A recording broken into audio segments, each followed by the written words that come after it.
Okay,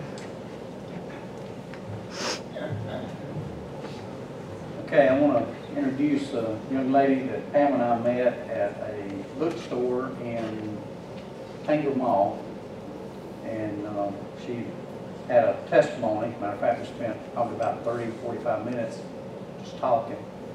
So I had a chance to invite her down, and I thought it'd be good for the church to hear. So Miss Rebecca, if you would come up and use your microphone. It works.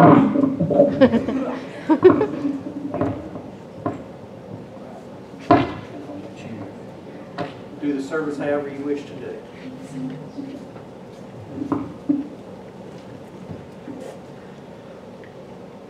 Good morning, everybody. Good morning.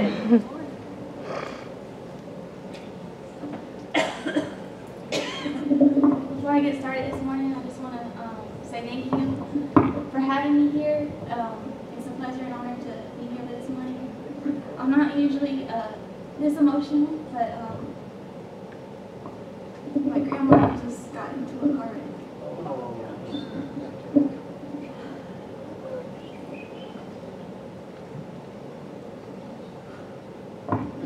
It's okay. I'm so glad y'all are just human, okay? Because I'm fully human too. My grandma just got out of the ICU 3 weeks ago, and the lady playing the piano looks just like her. So, where's the piano lady? You do a beautiful job. And I'm trying to have the tears because my grandma's still alive. So.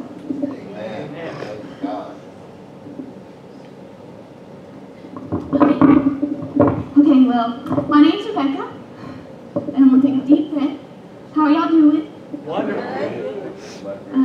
Thank you for having me, and I am 23 years old. I started speaking at 16, and when I first started, I was actually on a mission trip in a foreign country, and I literally got thrown into it. I had less than 24 hours to prepare with no speaking experience whatsoever, and I actually grew up new in school, and I came home and told my mom that I wanted to be a speaker when I grew up, and she looked at me and she was like, "What?" I said, "Yeah, Mom, I'm gonna be a speaker when I grow up, and this is somebody that never used to talk, and now I get to do this all the time." So to say that it's an honor to be here, it really is. I'm not supposed to be standing up here with you, actually, but because of God's grace, I am able to stand here with you. I have cerebral palsy, and for those of you who don't know what that means that it affects my mental and physical abilities. Cerebral palsy has different effects on everyone, so it's not a one-size-fits-all kind of disability. The part of my brain that processes numbers and words and just simple things, it doesn't come across the same way. It takes me longer to respond to things. So if I'm going down the steps, it takes me longer because it takes my brain a minute to realize that I actually have to move that foot. So I can't move quite as fast, but when I was younger, I'm going to come up a little bit so y'all can see me.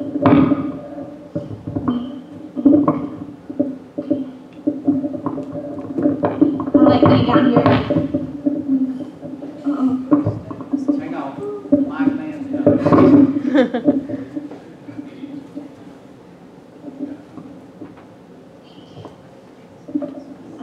I like being down here with people anyway.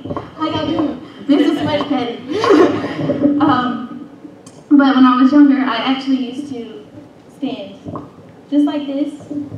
And for those of you who can't see, if the kids are in the back, y'all can come up front because I'm going to talk to you too. So come on down. I'm going to be talking to you too. Don't be shy. Please don't be afraid. But my feet actually used to be just like this, and I used to walk on my toes. So my feet actually used to be up, and they used to turn in, and my knees actually used to touch each other. And when I was born, doctors told my parents that I would never walk or be able to run, and today, after 5 surgeries and working out of a wheelchair twice, I am here with you today. Amen.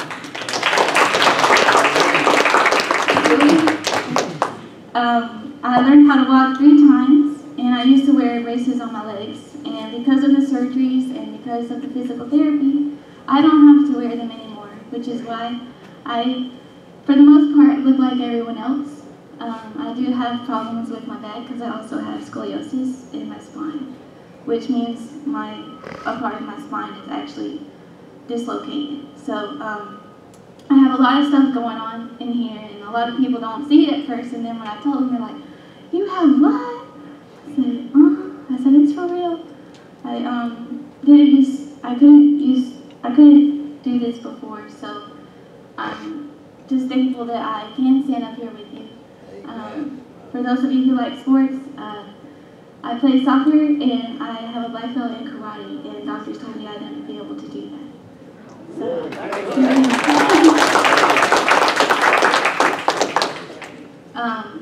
I want to talk to you about just several things. I was up last night in the hotel reading because I don't really use notes. I just pray a lot, and I read where I think God is leading me. And I want to talk about Red Sea circumstances. Anybody have some of those? Amen. I have a lot of those, and I'm still walking through one right now. So I had this on my heart and on my mind because I'm still hopeful and I'm still expectant for God to show up at any time.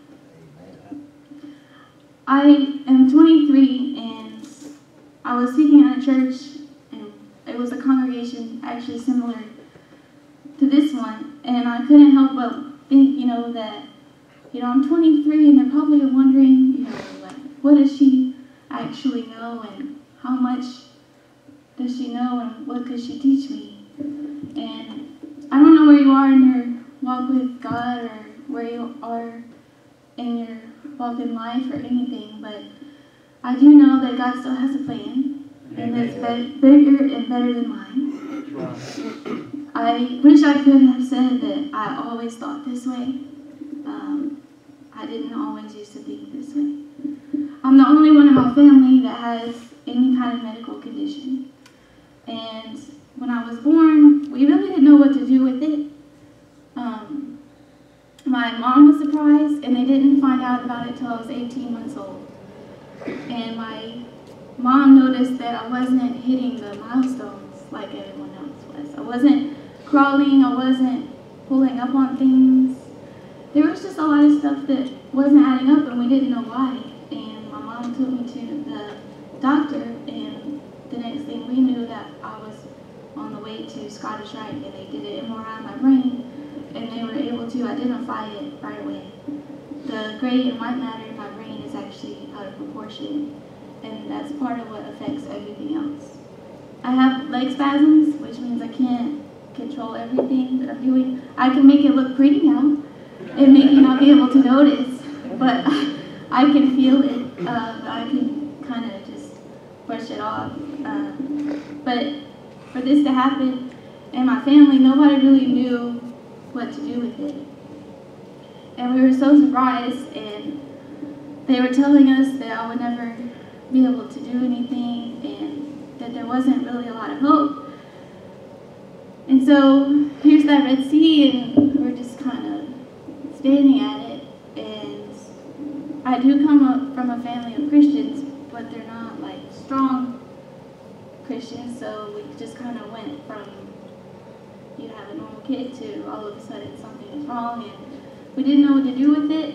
And then I had my first surgery at the age of 2, and then I kept going from there. But my Red Sea was right there in front of me, and it stayed there all my life until I got to a certain point. And it's hard to hear that something's wrong with your baby, but people kept telling my mom, it's going to be fine, and God's got a plan, and it's going to be okay. But when you're standing right in front of it, it doesn't really feel the same. People are there cheering you on, but it doesn't look like it's going away. I can't treat it. I mean, they can help me get better, but it's not going to get any worse. It can only get better. But it doesn't seem like there would ever be a way. And I know during one of my surgeries, they operated on my spine. They cut all the muscles and nerves in my legs. So I had to relearn how to do everything over. It was like unplugging my brain and then pushing a reset button and then plugging my brain back in. So all of a sudden I went from being able to do some things to doing absolutely nothing. And I couldn't help but think, how is this God's plan for me, and why is this okay? And I still remember watching my mom and my dad. My dad actually had to pick me up out of the bed for them to do anything with me because I could not. And I still remember having braces on my legs. And how is this God's plan for me? How is it okay for me to go to school and people bully me and tell me that I'm not good enough or that I'm not smart enough? How is it God's plan for me to be disfigured and walk differently from everyone else or not be able to do anything? Why is it okay for me to struggle like this, and how could there be anything better?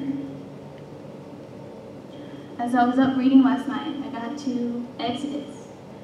Right before Moses is about to divide the Red Sea. And the last thing he said to the Israelites was to be still and to wait for the revelation of the Lord. And to stay calm and to be still. I have a problem with that.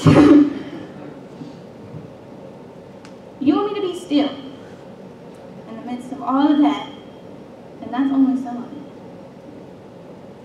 And you don't want me to say anything. So if I was an Israelite, which sometimes I do feel like one, you just want me to be still and do nothing. Because the army that I see, I will never see again. Yeah.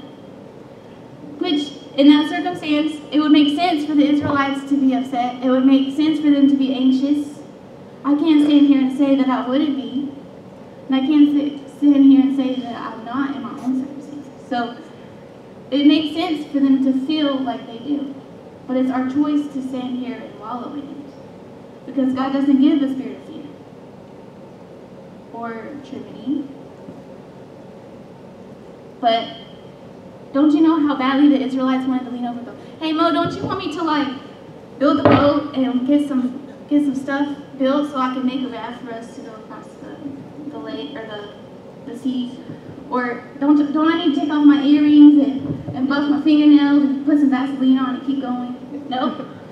Here's what Moses said. Be still. It's very hard for me to be still. It takes a point of your mind to be still. Because if your mind isn't, then the enemy likes to play with your mind and your thoughts. And he likes to tell you things that aren't true, that you're not good enough, and that God doesn't have a better plan, and that you're not going to be able to do anything. But I walked through those surgeries. I went through the physical therapy. And I just, even though I wasn't happy and I wasn't smiling, I kept doing it anyway. And I went to school and I passed my test as best as I could, and I did everything that I could in that moment and just waited, wanting something better. My mom didn't know what was going to happen to me, and I don't think sometimes she still does. Because she's like, I told her I wanted to be a speaker, and she couldn't believe me. She's like, how are you going to do that? I don't know. How are you going to write a book? I don't know. I didn't have a job when I wrote that.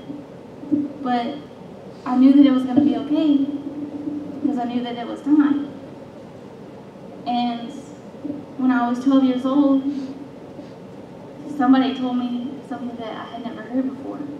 I got saved when I was 9 years old, But nobody had ever told me that I was beautiful the way that I was, and that I was created this way for a reason. And when I was 12 years old, somebody told me that I had a diamond inside of my heart, and that's something that God gives to us. Now, this is on a 12-year-old level range. They have to keep that in mind. But this is on the inside, and the whole time I just didn't know it because nobody took the time to tell me in a way that I could understand. And she told me that she was going to help me brush the dust off. So all the bullying, all the scars, all the stuff that people just kept burying me under. And because somebody took the time to tell me that I was beautiful and that I had a purpose and that there was a better plan and that there was a diamond that was going to be used, I started speaking for that very reason, because I wanted to be that for someone else. That's one of the reasons why I wanted to be a speaker, and why I wanted to tell other kids that they're beautiful the way that they are. Amen. And that I don't care what you have or what you don't have or what you're wearing or how much you live. I just wanted to be that for someone else. But what about the rest of us? Doesn't God have a better way? Amen. Doesn't God have a better way than for me to lay there and just scream my head off as they're pulling pins out of my foot at 9 years old with no anesthetic? Isn't there a better way than for me to sit in physical therapy while they're stretching everything? Not, I mean, that doesn't hurt really. It's just a pain because I drove like an hour to get there. Isn't there a better way than this? Isn't there something beyond this besides getting bullied and being picked on and being pushed into walls? When I first started school, I went to preschool and I was 3 years old, and I got on the bus. I was the shortest and the smallest kid on the bus, and I had a girl that just liked to pick on me, and I sat on the bus in front of her one day, and I had 50 cents in my book bag for ice cream money. And I don't come from I just come from an average family, but we were struggling at the time, and my mom was the only one that had a job, and so 50 cents was hard for me to come by, and the girl that sat behind me stole it, and I didn't know it until I got off the bus. That's when all of that started. So for somebody to sit and tell me that there was a better plan, I couldn't see it, I couldn't feel it, but I knew there had to be something for all of this. And if it wasn't for her, then I wouldn't be speaking today. And I see the purpose. And there is a better plan, and God is going to divide the Red Sea, because He just parted away right there. And I'm still here, I'm standing right before you. Amen. So He did divide the Red Sea. God did keep His promise. God always keeps His promises. And He always puts the rainbow at the end of the storm. It's always right there. But you're not always feeling it. I'm not feeling it right now. My grandma just got into a wreck, but she's still here.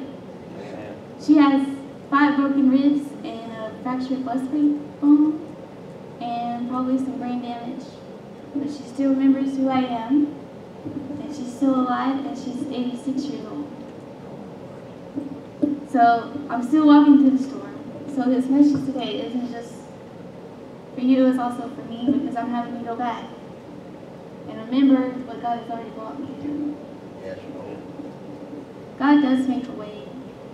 And to be honest, I already told you guys I was human, and I just feel very comfortable up here. Thank you so much. I don't usually sound this way, but I'm just human like everyone else. And I just love to smile at people, and I just was studying last night, and I was like, I don't know how I'm going to do this, because I'm not feeling it, but I have to keep doing it. I have to keep trusting, I have to keep believing, and I have to remember everything He's already done, and if He doesn't, then everything He's already done is still good enough. Because Jesus already died, and He already does have victory anyway. So He departed another way right there. But I have to remember what he did. And I have to remember that even though we may not always like the plan, because I can promise you, I beg God for like a plan B. I'm like, are you sure? Are you sure there's not like a plan B or plan C or D? Now we're all the way down to Z. I need to get to Z. Nope. Gotta go through it anyway. But I have to know that it's gonna be okay. And I don't really think a lot of myself. Sometimes that gets me in trouble. I'm a very humble person, but I'm almost too humble because sometimes I don't think enough of myself, and the enemy likes to use that still. And that gets me in trouble because it can make you feel like really quick that you're doing something wrong and that you're not valuable. But I have to remember what I was told and what I was taught, that I am valuable and that God does have a better plan. Because if I hadn't walked through 5 surgeries, and if I hadn't walked through all the bullying, if I hadn't walked through all the physical challenges and everything in between, then I wouldn't have a story for you today. There wouldn't be books downstairs. There wouldn't be anything. And I'm still walking through the Red Sea right now currently. But I know that she's still here. And I know that it'll be over soon. I just gotta wait on my rainbow to come. I'm not waiting for money. I'm not waiting for stuff. I'm just waiting for my rainbow. And I want to encourage you this morning to keep waiting for your rainbow. Whatever it is, whatever you're going through, I don't know all your names, I don't know your lives, but I know that it's going to be better. And I'm so glad that I don't think too much of myself, or I stay humble, because I know that God's thoughts are always higher than my thoughts, and that His ways are higher than my own ways.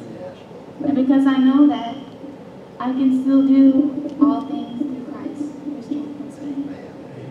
And because of my circumstances, I have learned how to be content with a little or a lot, whether I'm full or starving. I'm still content because I know it's coming. I know it's coming. So I want to encourage you today to keep waiting on your rainbow. And to keep walking the way that you're walking, even though you don't know what to do. Lord, bless her. Hallelujah. Praise the Lord. Thank you, Jesus.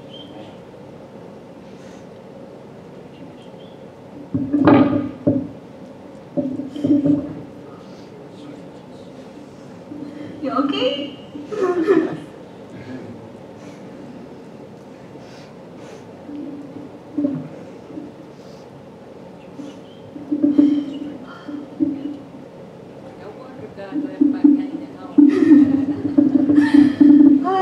I'm so glad that y'all are not like totally thinking I'm crazy, because I'm not usually like this ever.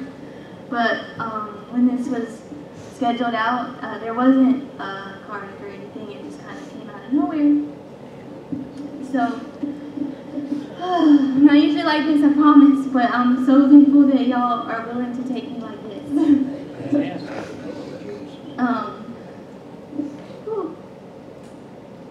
The whole month of July, I was at Grady Hospital, and I spent the night with my grandma in ICU.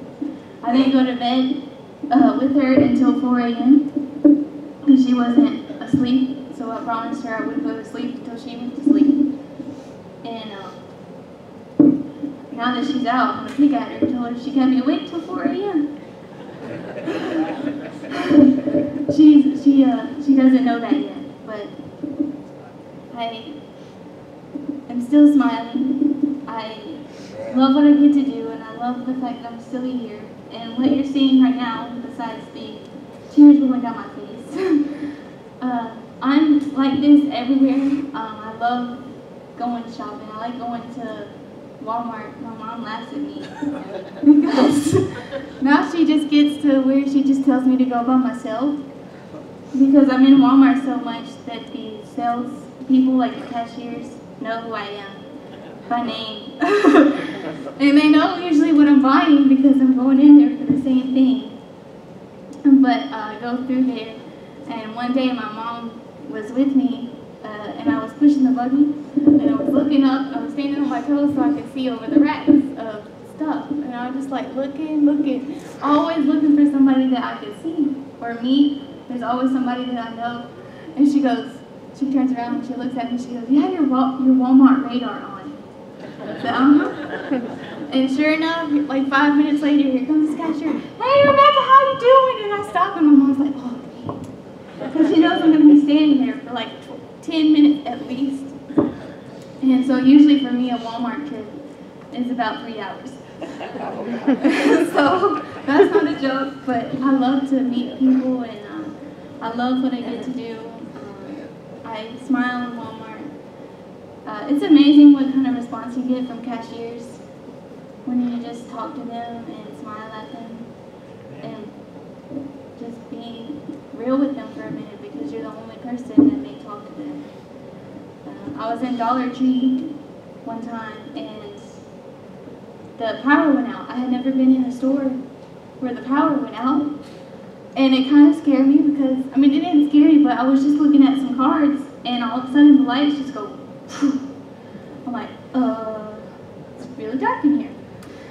So I just stood there, and all of a sudden the lights come back on. Of course, they made all the computers shut down. And I go to the checkout line, and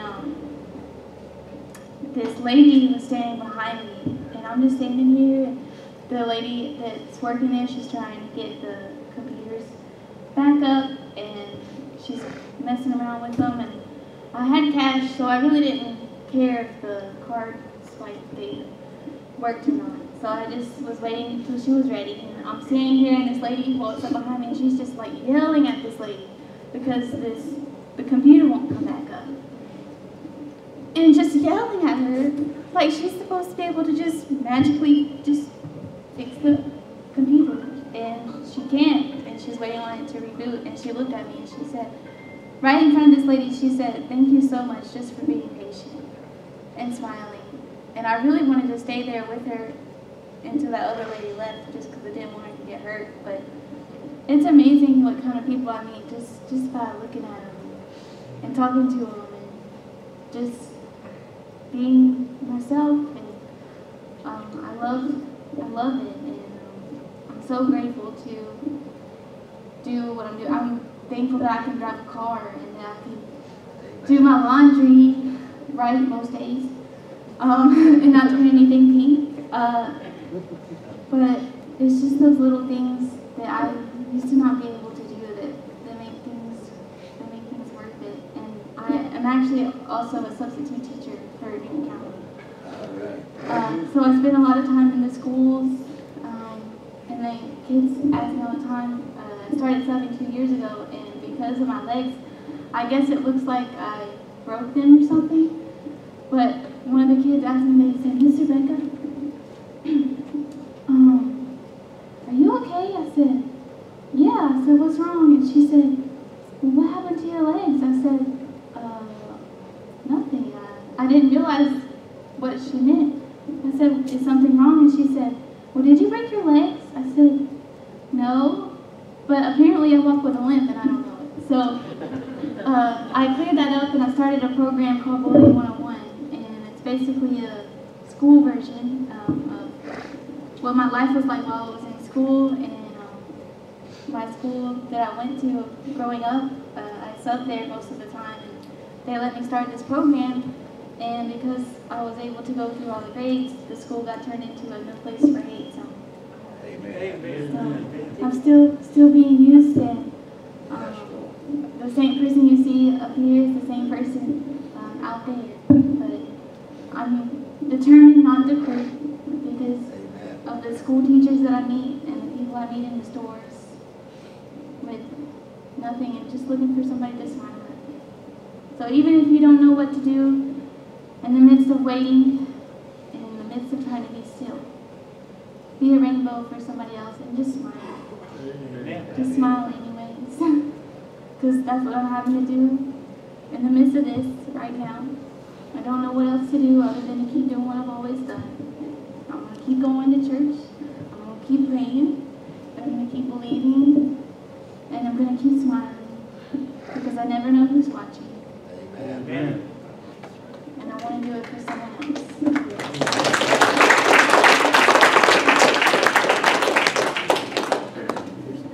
You have to remind yourself that He is who He says He is. Amen. That God always keeps His promises. And that He does have a better plan, even when you can't see it. Even when you're waiting for your circumstances to change. And even if they don't, just keep smiling. Amen. Even if you cry, like me up here. Seeing all of you today gives me a little bit of hope because this is actually the first time I spoke all year. So, here I am, still going, and I still tie kindergarten shoes 1,500 times a day. And I still go to their birthday parties and go to their soccer games. I still go and shake people's hands and give them hugs. Even when I'm not feeling my best. Even if it looks like I have broken legs. I'm still here. So please be somebody else's rainbow. And if you keep looking for your rainbow and you keep being a rainbow, then God will divide your Red Sea. Yes, Lord. And you will make it to the end. Amen. That was not on my list today, but thank you. Thank you. I don't have, there's actually no notes on the pulpit. What you're seeing up there is 2 Bibles. One's the big one so I can actually see the print when I'm speaking because sometimes when the light's hit it I can't see it. And then the other one, I'm actually going to show this. The other one is right here. You see how banged up it is? So, I've never shared this publicly before, but when I was 12 years old, I bought this Bible. So this Bible is actually almost 11 years old. And a year after I got this Bible is when I got called into ministry. And I was in my church and people literally started calling me out and saying that I was going to be a missionary when I grew up. And that is true. And I still have missions and I still go on mission trips. And I have a ton of stories, but I don't want to spoil it for you because some of them are in my book that are downstairs. But I bought this Bible almost 11 years ago. And this Bible goes with me everywhere. But as you can see, it's fought through some storms. So this one has all my notes in it. People laugh at me because the print is microscopic. But it fits in every suitcase. It fits in every book bag. It goes everywhere. So it's not open right now because I can't see it. But that's all that's up here. So I didn't plan anything at all. So everything you just heard right here is what I was given Hallelujah. in the midst of the storm. And my nerves through all of this just because I'm still processing and I haven't been home that long from the hospital. So everything you just heard was come right here. So I really appreciate just taking me just like this. I didn't know what I was going to say. I just know that there are a lot of you in here that are going through Red Seas.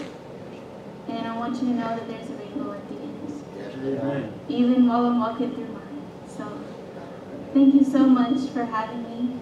And if you have any questions for me, please feel free to ask. Please don't be afraid of me. I'm just about as human as it gets. So please come up and give me a hug if you want to.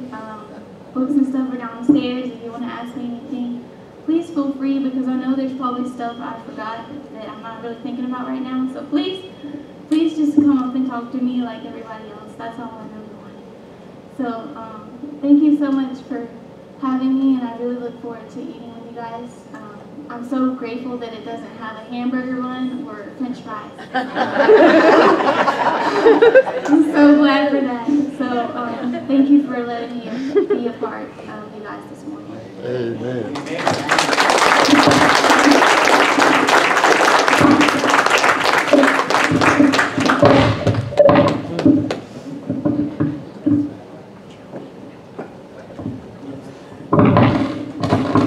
This might need some work. I just want you to know, and let me just say this, we've just experienced our rainbow. Let's give Jesus a hand clap of praise. You never know what the Lord may want to do with this. Now, I know some of our ladies have already slipped out to go get ready for the meal, but God may be wanting to work through this. In just a moment, we're going to have a hymn of invitation. Steve, if you'll come and get something ready. Nancy, if you'll come. I want you to stand with me.